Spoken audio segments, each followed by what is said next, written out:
So I'm really happy to welcome Ed Wood as one of our interviewees today. For those of you who don't know Ed, so far he's had the most fascinating life.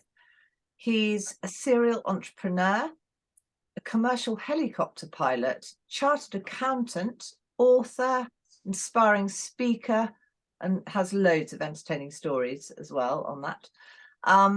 A mentor and trusted advisor to many SMEs.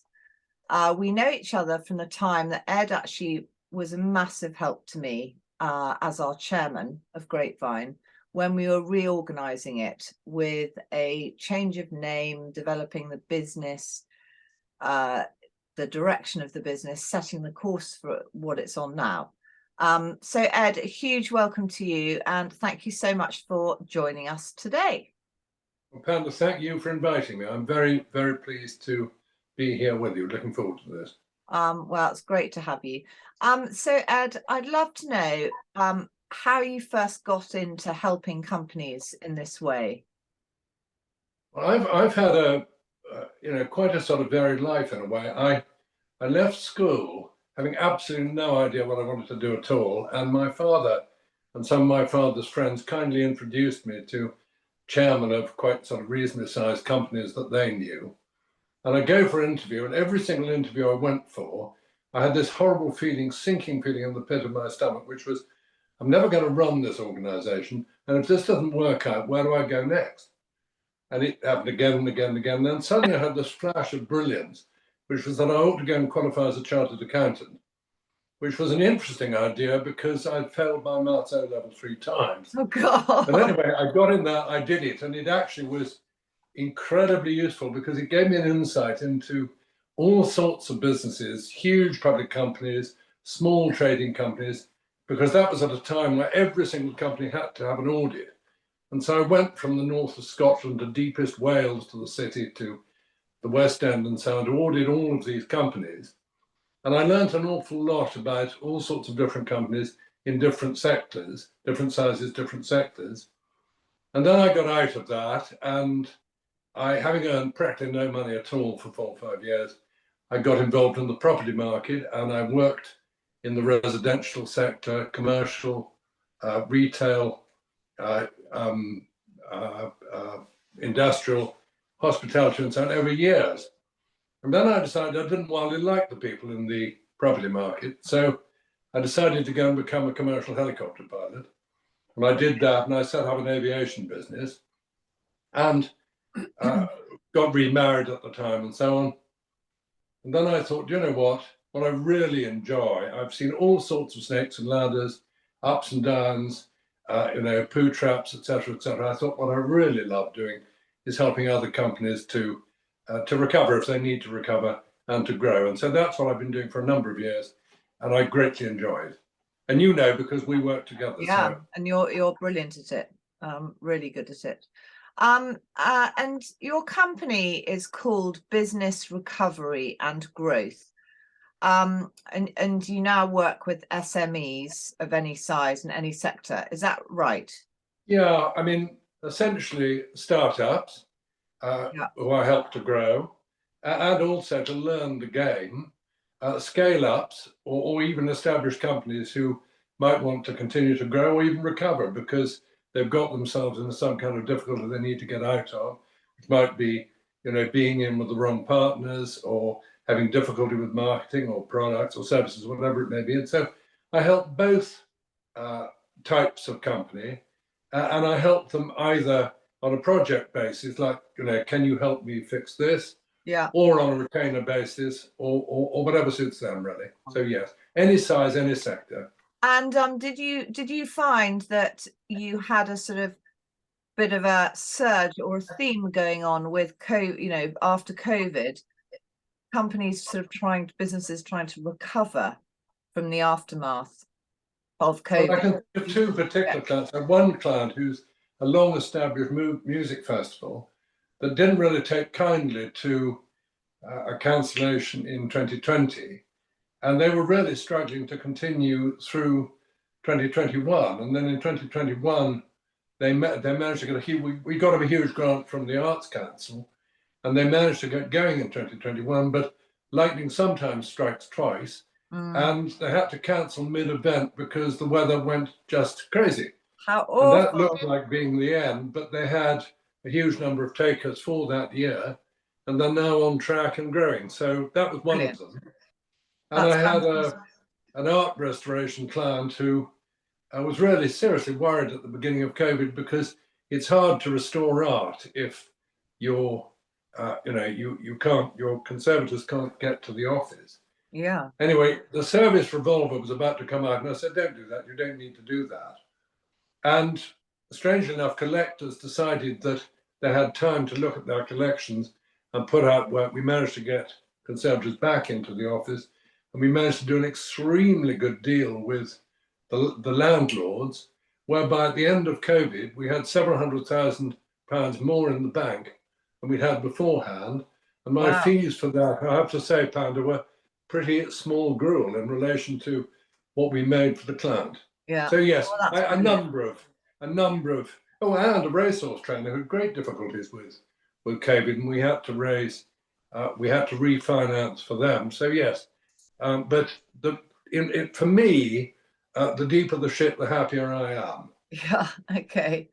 That is just brilliant.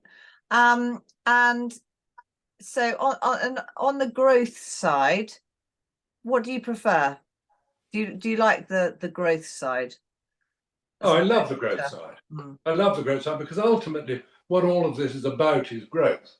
I mean, if you have a wheel in the ditch, the idea is not just to get the wheel out of the ditch and back on the road. Is to get back on the road, get into fourth gear, fifth gear, and start accelerating. So growth, absolutely. I mean, I brought two firms of accountants together and merged them, and that's gone very well. We had, I have a landscape gardener client who we pulled in another £1 million in contracts for, which is very good. Wow. And I've got a country estate in, in need of diversification and growth. We've done a lot with that. So yes, clearly growth is the target, but sometimes on the way, you've got to pull that wheel out of the muddy ditch. Or even the car might be on its roof in the ditch. Yes, yeah. But that's fun. And so, I mean, gosh, it's a wide variety of businesses that you help. I mean, it doesn't really matter what it is. It's not at all. Getting them out of the poo. Well, I mean, because every business has sales, it has costs, it employs people, and so on. So the only difference is what does it sell and what are its costs, and so on and so forth. Other than that, it's a framework that every business fits into. So yeah, gosh, well, you must have lots of very, very happy clients.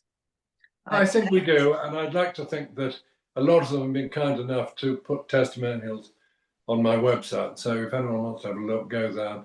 And they don't listen to what I say, see what they said. Yes, really. No, it's always good. Yeah, it is, isn't it? And what would your clients, do you think, say were your greatest strengths? I think they'd say I was very experienced. I think they'd say I was creative, a pretty good Houdini. I'm pretty good at getting out of tight spots. They'd say I was solution orientated, I think. Decisive, that I called a spade. I ask them for permission to tell them it like it is, and I'll tell them if I think they're doing something right or something that's not so right, because I've been there. I'm a good leader, I think they'd say. I think they'd find me a comfortable and reassuring co-pilot. I think a lot of companies found me quite helpful as a chairman. And I think perhaps most of all, they'd say I was a very effective ship shoveler. Yeah, I think I will put right on overalls. Yeah, I'll put on overalls, put my head under the bonnet and get covered in oil if I need to. Or I'll shout from the touchline and help them to score goals, because we're all on the same team, you know? Yeah, absolutely. Tell me about a creative idea of yours that was found to have had legs. Yeah.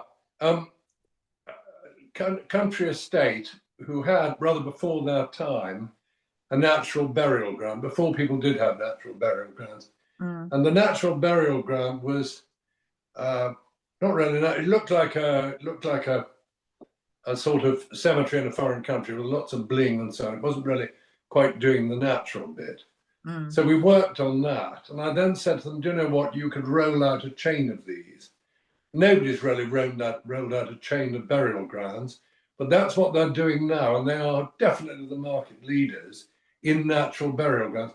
And I feel happy about that because that was my idea. How brilliant. Gosh, that's, I sort of never think of this. Unusual. Well, I like unusual. Yeah, exactly. Yeah, definitely Very like good. unusual. You must have some crazy stories from over the years. Got a couple you might like to share? I think maybe one, because this is way crazier than any of the others. I think my craziest story didn't have a lot to do with business, but it had a lot to do with trying to fly my now ex-wife back, therearound back from Cheltenham Racecourse on Gold Cup Day, and all sorts of challenges met us on the way back, weather, loss of light, oncoming snow, darkness, etc. I asked West Drayton the West Drayton Helpline if I could land at Northolt, and they said no, I couldn't because I wasn't a soldier or a politician or a member of the royal family. And we very, very, very nearly ran out of fuel. We did manage to make it into Denham. And I learned from that the huge importance of not running out of cash, and how perhaps the biggest lesson I'd say to anybody was make sure you've got 6 months cash at all times. Because if you've got 6 months cash, you've got time to talk to your bank or talk to investors. If you've got a month's cash, in simple English, you're going to get screwed. So that was a very useful lesson, even though it could have been a bit fatal. Yeah, could have been very fatal. Could have been fatal, but there you go. Yeah. That's fascinating. Tell me some other things. What's your favorite business book, would you say, for entrepreneurs? For anybody who is a genuine start from scratch entrepreneur, there is no better book in my mind than Michael Gerber's The E-Myth, because he explains to would-be entrepreneurs the difference between an entrepreneur and a technician and a manager, and how to think. And actually any book that tells you in an area you want to get into how to think is worth its weight in gold. Michael Gerber, The E-Myth, I highly recommend it. Okay, that's good to know. I might try and get that, actually. I should read that myself. A good book, and it's easy to read, Panda. Yeah, well, that's lucky. What would be the top business tip you would like to share with the membership? Have you got us? Make sure you've got enough cash.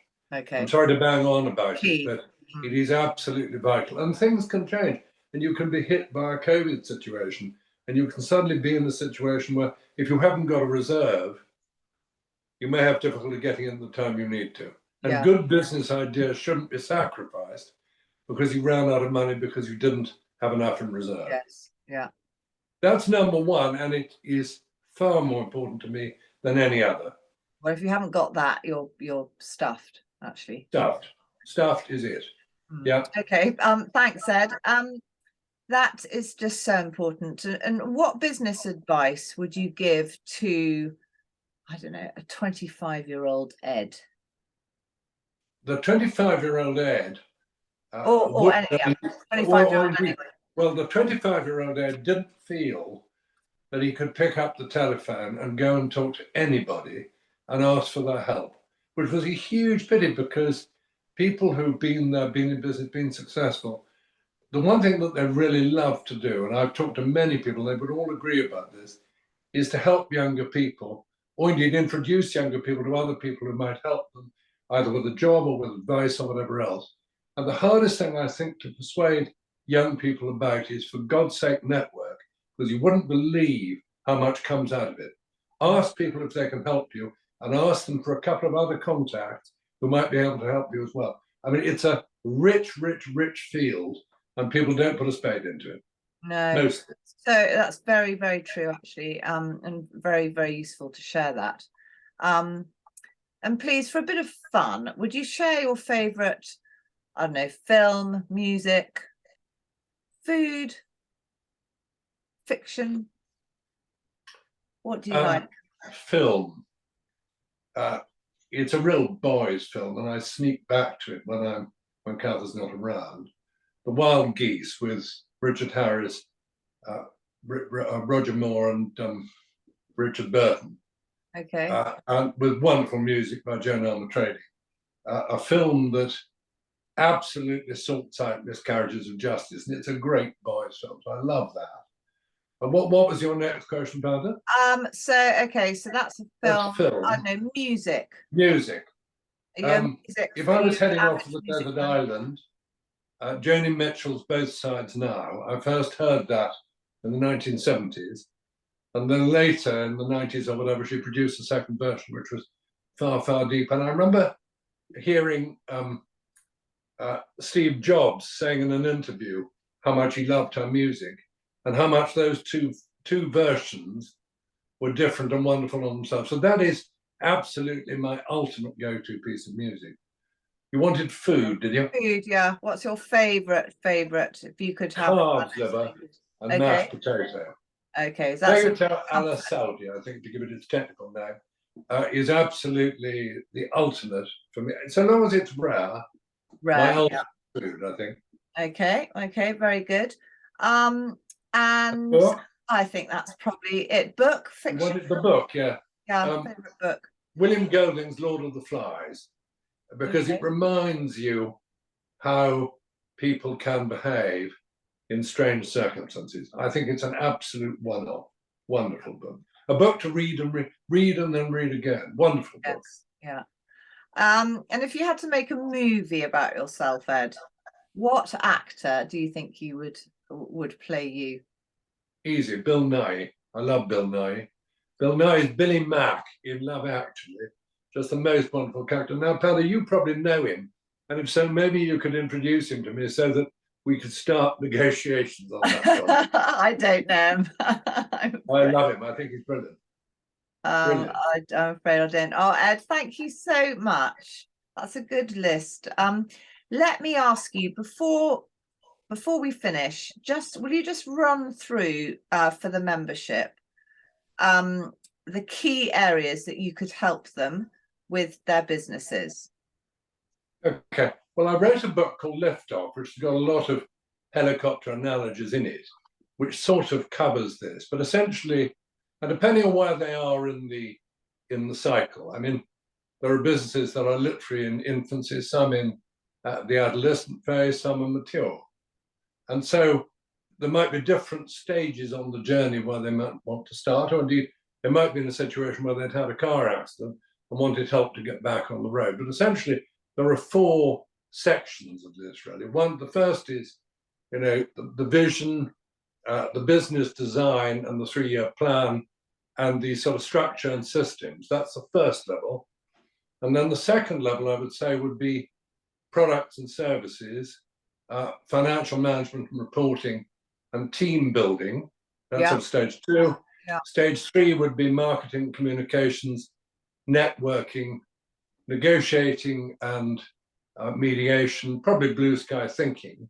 And then at sort of stage 4, later stages of the business, rebooting and restructuring, succession or exiting, or maybe even, necessary for all good entrepreneurs, starting again. Pick yourself up, dust yourself off, and start again. And I help clients with all of those areas, but also with general executive mentoring, because it's lonely being a CEO, and sometimes being able to have a one-to-one with somebody who might regard as your equal can be very useful. I'm told by a lot of happy clients that it is. So, but I don't do it all myself. I have a team called Runway Advisors of specialists in all sorts of different fields, and sometimes we bring them in to a client. I have one client who's used, I think, 15 of my Runway Advisors, so they do work. So they're another resource, really. Yeah, that's pretty comprehensive, Ed. and also you have your network of tried and tested specialists on hand as well. Exactly. And so, if somebody wants to talk to, if they want to talk to an accountant, or if they want to talk to people in social media, or they want to talk to lawyers, they want to talk to somebody who's brilliant on restructuring, we would come in on a two-man call and kind of take it from there. Because business is better together, and we can't be good at everything. No. We simply can't. We need to work out what our strengths are and what we're not so good at, and couple up with people who can complement us where we're not so strong. Yeah. Oh, Ed, thank you. I've so enjoyed chatting today. But just before you go, will you make sure I have all your contact details to pass on to the members? And I'm offering a free copy of a PDF of my book Liftoff on my website at the moment. Okay. For a free download. So if anyone wants that, hop on there quickly and get it. Okay. My website is www.businessrecoveryandgrowth.co.uk. Yeah. Email ed@businessrecoveryandgrowth.co.uk. And if people want to ring me, 0778 520 782.